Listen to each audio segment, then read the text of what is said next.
प्यारे दोस्तों, आज की इस वीडियो में हम आपको एक नेक हाफिज कुरान बीवी का वाकया सुनाएंगे जिस पर अल्लाह ताला का सख्त अजाब नाजिल क्यों हुआ। एक नेकोकार बीवी जो अपने शौहर की नाफरमानी करती थी, इसलिए आपसे गुजारिश है कि हमारे साथ आखिर तक रहिएगा। औरत को दफन करने वाले उन लोगों ने जब अचानक आसमान की तरफ देखा तो देखकर हैरान रह गए। एक पर्चा उतरता उतरता उस मुर्दा औरत के सिराने गिर पड़ा। प्यारे दोस्तों, बनी इज़राइल की एक इबादत गुजार औरत थी और लोगों के सामने तो बहुत बड़ी वलिया और अल्लाह ताला की महबूबा थी, मगर अल्लाह की जात के सामने यह महबूबा नहीं, मरदूदा थी। लेकिन वहां के लोग उसे बहुत बड़ी इबादत गुजार औरत समझते थे। उसके लाखों की तादाद में अकीदतमंद थे, मुरीदन थे, जो उसे दुआएं मंगवाने के लिए आया करते थे। अल्लाह का करना ऐसा हुआ कि उसकी जिंदगी का सूरज गरूब हो गया। यह औरत फौत हो गई, मर गई, इस दुनिया फानी से रुखसत हो गई। अजीजो, अकरम ने उठाया और तदफीन करने लगे, खाक के सुपुर्द करने लगे। जब उसके अजीजो अकार ने उस औरत को कब्र के अंदर दफनाना ही चाहा तो क्या देखती हैं कि उसकी मयत आहिस्ता आहिस्ता फूलने लगी। लोग हैरान पर परेशान हो गए और घबरा गए। लोग सोचने लगे कि यह क्या माजरा है। यह तो अल्लाह की महबूब बंदी थी, अल्लाह की नेक बंदी थी, हम इससे दुआएं मंगवाया करते थे, और यह इसकी मयत के साथ क्या हो गया। फिर अचानक से आसमान से एक पर्चा नीचे आकर उस मयत के ऊपर गिरा। अजीजो अकार ने जब वह पर्चा उठाया, खोला, पढ़ा, तहरीर पढ़ने के बाद लोगों के पांव तले से जमीन निकल गई। अकीदत मंदों के पांव तले से जमीन निकल गई। हर एक की जुबान पर अफसोस के अल्फाज थे। लोगों ने पचा पढ़ी तो उसके ऊपर यह लिखा था कि इस बद किरदार औरत को, इस गुनाहगार औरत को इस कब्रिस्तान के अंदर मत दफनाया जाए। अगर तुम दफनावोगे तो कब्रिस्तान के अंदर जितने भी मुर्दे पड़े हैं तुम्हारे हक में बदुआ करेंगे, और मुर्दों के मुंह से निकली बदुआ तुम्हारी नस्लें उजाड़ कर रख देंगी। अगर तुम मुर्दों की बदुआ से बचना चाहते हो तो तुम इस बदकीदार और गुनाहगार और घटिया तरीन औरत को, अल्लाह ताला के गजब का निशाना बनने वाली औरत को इस कब्रिस्तान के अंदर मत दफनाना। लोग यह पढ़कर हैरान रह गए, हैरानी की दलदल में फंस गए थे, और इधर लाश फूलती जा रही थी और उस लाश को जल्दी से जल्दी लोग दफनाना भी चाहते थे। कहने लगे, यह तो हमारी नेक हाफिज कुरान तहज्जुद गुजार थी, मुत्की की परहेजगार थी। लेकिन पर्चे की दूसरी तरफ भी कुछ लिखा था। जब दूसरी तरफ लोगों ने पढ़ा तो उसके ऊपर लिखा था, तुम जानना चाहते हो कि आखिर इस औरत ने कौन से ऐसे गुनाह किए थे। तुम जानना चाहते हो कि यह तो इबादत गुजार थी, आबिदा थी। आखिर इसने कौन से ऐसे जुर्म किए, कौन सी ऐसी गलतियां की, कौन सी ऐसी खताएं की थीं कि इन खताओं ने इसकी तमाम इबादत उसके मुंह पर मार के रख दी। उसका कोई भी सजदा कबूल नहीं होने दिया। आज ये इबरत का निशाना बनी हुई है, और कब्रिस्तान के तमाम मुर्दे उसको दफन ना करने की दुआएं मांग रहे हैं कि या अल्लाह, हमें इस बद किरदार औरत से बचा लेना। अगर यह हमारे कब्रिस्तान के अंदर दफन हो गई तो इसको जो अजाब मिलेगा तो उसकी चीख और पुकार हमें भी परेशान करेगी। कब्र के अंदर उसको दिए गए अजाब को देखकर हमें तकलीफ का सामना करना पड़ेगा, हमें परेशानियों का सामना करना पड़ेगा। अल्लाह, हमें इस बद किरदार औरत से बचा लेना।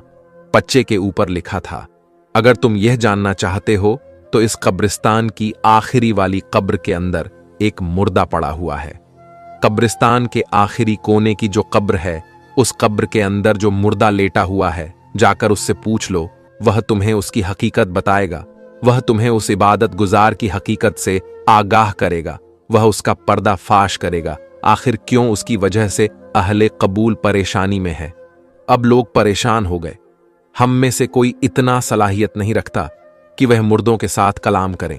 हम में से कोई इतनी ताकत नहीं रखता, कोई इतना बड़ा परहेजगार नहीं है जो मुर्दों से हम कलाम हो, मुर्दों की बातों को समझे और हमें हकीकत से आगाह करें। आखिर उस औरत ने कौन से ऐसे गुनाह किए कि कब्रिस्तान के मुर्दे उसे बदुआ दे रहे हैं। उनमें से किसी बुजुर्ग ने मशवरा दिया, फलां इलाके के जो नबी हैं, हमने सुना है कि वह मुर्दों से कलाम कर जाते हैं। वह मुर्दों से कलाम करते हैं, मुर्दों से बातें करते हैं। अल्लाह ताला की दी हुई अता से अगर हम उस नबी के पास चले जाएं, जाके उनको यह पर्चा दिखाएं, तो हो सकता है वह नबी अल्लाह के हुक्म से हमारे साथ आ जाएं और हमें इस हकीकत से आगाह कर दें। अब बुजुर्ग के इस मशवरे को सर आंखों पर रखते हुए अजीजो अकरम ने मयत को तन्हा अकेला छोड़ के खुद अल्लाह के नबी की तरफ चल पड़े और सोचते जा रहे थे कि यह कैसी बदबख्त औरत थी, कैसी घटिया औरत थी। आखिर इसने क्या गुनाह किए थे जिन गुनाहों ने इसकी पूरी जिंदगी की इबादत जाया कर दी। मुर्दा औरत को तन्हा अकेला सुला के खुद अल्लाह के नबी को ढूंढने निकल पड़े। तमाम के तमाम लोग पूरा दिन अल्लाह के नबी को ढूंढते रहे। ढूंढते ढूंढते आखिरकार अल्लाह के नबी मिल गए। लोगों ने अर्ज की, ए अल्लाह के नबी, हम बड़ी दूर से चलकर आप तक आए हैं, आप हम पर तरस खाएं, रहम करें, यह पर्चा पढ़े, इसके बाद जो आपका जी चाहे वही करना। अल्लाह के नबी ने वह इबरतनाक पर्चा पढ़ा। उसके ऊपर लिखा था, यह गुनाहगार औरत है, इसको इस कब्रिस्तान के अंदर मत दफनाना, अगर दफनावोगे तो कब्रिस्तान के तमाम मुर्दे तुम्हारे हक में बदुआ देंगे, उनकी बदुआ की वजह से तुम्हारी जिंदगी भी उजड़ जाएगी, तुम भी उजड़ जाओगे, तुम्हारी नस्लें भी उजड़ जाएंगी, लिहाजा इस बदकिरदार औरत को इस कब्रिस्तान के अंदर मत दफनाना। लोगों ने कहा, हजरत, वह तो इबादत गुजार थी, वह तो हर वक्त अल्लाह अल्लाह करती थी, वह दिन को रोजा रखती, पूरी पूरी रात कयाम करती थी, और आखिर उसने कौन से ऐसे गुनाह किए, वह जानने के लिए पर्चे की दूसरी साइड लिखा हुआ है। अगर तुम इस हकीकत से आगाह होना चाहते हो तो कब्रिस्तान के आखिरी कोने की एक कब्र है, उसके अंदर मुर्दा पड़ा है, तुम्हें वह सब कुछ बता सकता है, उस हकीकत से आगाह कर सकता है। ए अल्लाह के नबी, आप मुर्दों की बोलियां जानते हैं, मुर्दों से कलाम करते हैं, आप हमारे साथ चले ना, उस मुर्दे से पूछ के हमें बताएं कि आखिर यह औरत कौन से ऐसे गुनाह करती थी। अल्लाह के नबी अल्लाह के हुक्म से उन लोगों के साथ चल पड़े। चलते चलते वह कब्र ढूंढते ढूंढते आखिरकार उस कब्र के सिरहाने पहुंच गए, जिस कब्र का निशाना कागज के ऊपर लगा था, जिस कब्र का नाम कागज के ऊपर लिखा हुआ था। तो उस कब्र पर पहुंच गए। अल्लाह के नबी ने 2 रकात नमाज अदा की। इसके बाद दुआ की दुआ करने के बाद अल्लाह के नबी ने हुक्म दिया, कब्र के अंदर पड़े हुए मुर्दे मुझे जवाब दे, अल्लाह के हुक्म से, अल्लाह रब्बुल इज्जत के हुक्म से। उस मुर्दे ने अल्लाह के नबी को सलाम का जवाब दिया, फिर कहा, पूछिए हजरत, क्या पूछना चाहते हैं? अल्लाह के हुक्म से।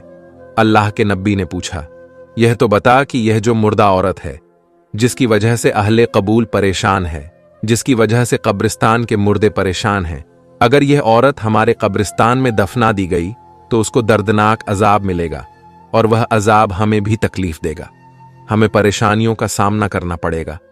तो मुझे बताया जाए, आखिर यह औरत कौन थी और उसने कौन से ऐसे गुनाह किए थे कि उसके गुनाहों ने उसकी तमाम इबादत जाया कर दी, उसको अल्लाह के गजब का निशाना बना दिया गया, और इसी इबादत गुजार औरत को अल्लाह ने लोगों के सामने इबरत का निशान बना दिया। उस मुर्दे को अल्लाह ने बोलने की ताकत अता फरमाई। मुर्दे ने आवाज दी, अल्लाह के नबी, अगर आप हकीकत से आगाह होना चाहते हैं तो सच तो यह है, वह मुर्दा औरत, इबादत गुजार औरत मेरी बीवी थी, मैं उसका शौहर था, वह बड़ी इबादत गुजार थी, दिन को रोजा रखती, पूरी पूरी रात कयाम करती थी, पूरी पूरी रात इबादत में मसरूफ रहती थी, पूरी पूरी रात अल्लाह ताला की हम्दो सना बयान करती रहती थी, लेकिन वह इबादत गुजार थी। मैं गुनाहगार था, मैं गुनाहों पर गुनाह कर रहा था, लेकिन मेरी बीवी इबादत गुजार थी। जब जब मैं गुनाह करता था तो मेरी बीवी मुझे मेरे गुनाहों के ताने देती थी कि ओ बद किरदार, गुनाहगार, सिहकार शौहर बना फिरता है, एक मुत्की की परहेजगार बीवी जो मिल गई है, फिर भी तू गुनाह करता है।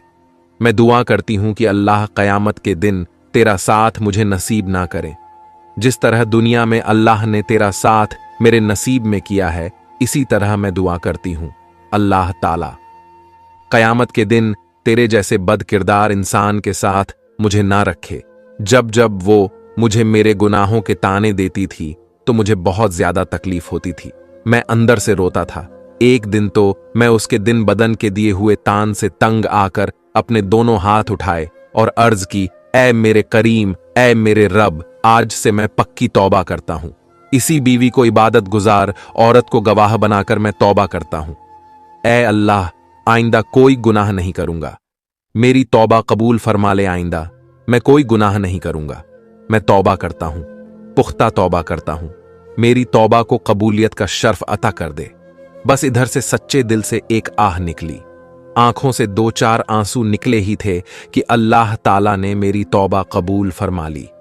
तौबा की कबूलियत की अलामत यह थी, निशानी यह थी कि उसके बाद मैंने कोई भी गुनाह नहीं किया था।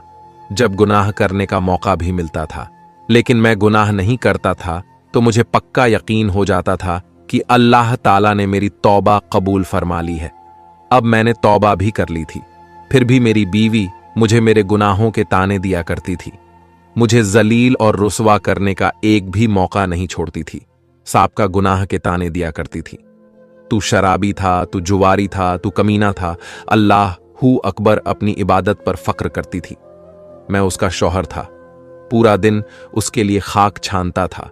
कड़कती धूप में तपती रेत के ऊपर पूरा दिन खाक छानता, रोजी रोटी कमाता कि मुझे कुछ मिले ना मिले, मेरी इबादत गुजार बीवी को खाने को कुछ मिल जाए। पूरा दिन खाक छानता था, रोजी रोटी कमाता था। शाम को घर आकर मैं खुद अपने हाथों से आटा गूंजता था, अपने हाथों से रोटी पकाता था। रोटी तैयार करके अपने हाथों से खुद भी खाता, अपनी बीवी को भी खिलाता। मुसल्ले के ऊपर बैठी बीवी के मुंह में भी रोटी का निवाला डालता। उसे काम का नहीं कहता था, इसी वजह से कि वह एक पल के लिए भी इबादत से खाली ना जाए, और वह खुद भी काम नहीं करती थी। उसने तमाम के तमाम काम मेरे सुपुर्द कर रखे थे। मजदूरी भी मैंने करनी है, रोजी रोटी का बंदोबस्त भी मैंने करना है, अपने हाथों से रोटी पकानी भी है, तैयार भी करनी है, और अपने हाथों से खुद भी खाना है। अपनी इबादत गुजार बीवी को भी खिलाना है। उसने कुछ नहीं करना था, कहीं एक लम्हा इबादत से खाली ना हो जाए। एक लम्हे की गफलत भी मैं बर्दाश्त ना करता था, ना तो मेरी बीवी बर्दाश्त करती थी। लेकिन बजाय मेरी शुक्रगुजारी करने के जब उसे गुस्सा आता था, तो यह मुझे मेरे साब गुनाहों के तानने दिया करती थी। हालांकि मैं तौबा कर चुका था, अल्लाह ताला ने मेरे इन तमाम गुनाहों को माफ कर दिया था। फिर भी जब उसे गुस्सा आता था, मुझे मेरे सब गुनाहों के ताने दिया करती थी। मेरा दिल दुखाती थी, मेरे जख्मों पर नमक छिड़क थी। मैं पूरा दिन रोता रहता था और उसके लिए रोजी रोटी का बंदोबस्त भी करता रहता था। इसी बीवी की वजह से दिन में 5 मर्तबा मेरी आंखें रोने पर मजबूर हो जाती थीं। मेरी आंखों से खून के आंसू निकलते थे। रोते रोते सहते सहते मैं ताब न ला सका। मेरा जिगर फट गया, मुझे दिल का दौरा पड़ा और मैं मर गया। इस दुनिया फानी से रुखसत हो गया। मरने से पहले मैंने दुआ की थी कि अल्लाह क़यामत के दिन अगर तेरी यही इबादत गुजार औरत जन्नत में चली गई तो मैं जन्नत में नहीं जाऊंगा, क्योंकि इस बदबख्त औरत ने खुद ही तो दुआ की थी। क़यामत के दिन मुझे शौहर का साथ नहीं चाहिए। सुनो, अल्लाह ताला ने मेरी तौबा कबूल फरमाई, अल्लाह ने मेरी दुआ भी कबूल फरमाई। अल्लाह ताला ने उस इबादत गुजार मरदूद की दुआ भी कबूल फरमाई। उसने कहा था कि अल्लाह, क़यामत के दिन मैं इस गुनाहगार के साथ नहीं रहना चाहती, इस शौहर का साथ नहीं चाहती। अल्लाह ताला ने अपने कर्म के सदके मेरी तौबा को कबूलियत का शर्फ अता फरमाया, और अल्लाह ताला ने मेरी तौबा की कबूलियत के सदके मुझे जन्नत में आला मुकाम दे दिया। अल्लाह ताला ने उसकी दुआ भी कबूल की। उसने कहा था कि मैं उसका साथ नहीं चाहती। अल्लाह ने यह भी फरमा दिया, जब तू उसका साथ नहीं चाहती तो हम तुझे उसके साथ रखेंगे भी नहीं। तेरा ठिकाना जहन्नम में होगा, तेरे शौहर का ठिकाना जन्नत में होगा। फिर यह मुर्दा कहने लगा, ऐ अल्लाह के नबी, इस इबादत गुजार औरत की ना शुक्र ने शौहर की, ना शुक्र ने एहसान। फरामोशी ने शौहर के सामने किए गए, तकब्बुर ने इबादत के तकब्बुर ने उसकी तमाम इबादत जाया कर दी। जब यह मरी, इसके दामन में गुनाहों के सिवा कुछ भी नहीं था, एक नेकी भी मौजूद नहीं थी। प्यारे दोस्तों, तकब्बुर हुस्न को, माल को, दौलत को, जवानी को, यहां तक कि इबादत गुजार भी हो तो तकब्बुर इंसान को तबाहो बर्बाद करके ही छोड़ता है, इंसान को जवाल का शिकार करके ही छोड़ता है, इंसान को जलील रुसवाई करके ही दम लेता है। हाय शौहर की नाशुक्री ने, एहसान फरामोशी ने, शौहर की आंखों से निकाले गए आंसुओं ने, शौहर को दी गई तकलीफों ने उसकी तमाम इबादत जाया करके रख दी। इसलिए सबसे पहले तो उन लोगों का शुक्र अदा किया करो जिन लोगों ने तुम्हारे ऊपर एहसान किया, जिन लोगों ने तुम पर एहसान की बारिश बरसाई, तुम पर नेमतों की बारिश बरसाई, वह माँ बाप हो या बीवी हो, बड़ा भाई हो या कोई और हो, सबसे पहले उन लोगों की शुक्रगुजारी करें। उन लोगों का शुक्र करें जिन्होंने तुम्हारे ऊपर एहसान किए। लोगों के शुक्र करने के बाद अल्लाह का शुक्र अदा करें। फिर तुम्हारी इस शुक्रगुजारी पर अल्लाह ताला बहुत ज्यादा खुश होगा। अल्लाह ताला के सामने की गई अल्लाह ताला की शुक्रगुजारी उस वक्त तक कबूल नहीं होगी जब तक तुम अल्लाह ताला के बंदों के शुक्रगुजार नहीं बनते। वह बंदे जिन्होंने तुम्हें सीधा रास्ता दिखाया, वह बंदे जिन्होंने तुम्हारे ऊपर नेमतों की बारिश बरसाई, जब तक तुम उनकी शुक्रगुजारी नहीं करते, अल्लाह ताला की शुक्रगुजारी भी कबूल नहीं होती। जिस तरह यह औरत नासुकरी थी, अल्लाह ताला ने इसको अजाब में मुब्तला किया, तो फिर लोगों ने उसको उस कब्रिस्तान में दफनाने की बजाय किसी दूसरी वरान जगह पर दफनाने का फैसला किया। जब उसकी कब्र को खोदा गया तो कब्र में कीड़े मकोड़े और सांप बिच्छू आ गए। जब उसको कब्र में लिटाया गया तो उसकी जुबान पर, उसके मुंह पर फौरन भिक्षु ने बसेरा कर लिया। यह उसके गुनाहों की सजा थी। जिस जुबान से वह नासुकरी करती थी, अल्लाह ताला ने उस जुबान के ऊपर बिच्छू को बिछा दिया और उसे जहन्नम में फेंक दिया। उसकी तमाम तर इबादत को जाया कर दिया। अस्तगफिरुल्लाह। प्यारे दोस्तों, यह जिंदगी के लम्हे तुम्हारे और मेरे लिए गनीमत है। इन्हीं लम्हों में कुछ ऐसा इकट्ठा कर ले। उन्हीं लम्हों में खुदा की याद और मोहब्बत के दिए अपने दिल में जला लो, मालूम नहीं। फिर फुर्सत मिले ना मिले किसी का हक मत खाओ। किसी का हक खाकर किसी का माल जबत करके तुम क्या समझते हो कि तुम कब्र में सुख की सांस लोगे, सुकून की सांस लोगे। प्यारे दोस्तों, अगर आपको वीडियो अच्छा लगा है तो सबसे पहले तो अपने फैमिली, दोस्तों, रिश्तेदारों में शेयर जरूर करें और चैनल को सब्सक्राइब करके कमेंट बॉक्स में अल्लाहू अकबर जरूर लिखिएगा। शुक्रिया। वीडियो पसंद आए तो एक लाइक, शेयर और सब्सक्राइब जरूर करें।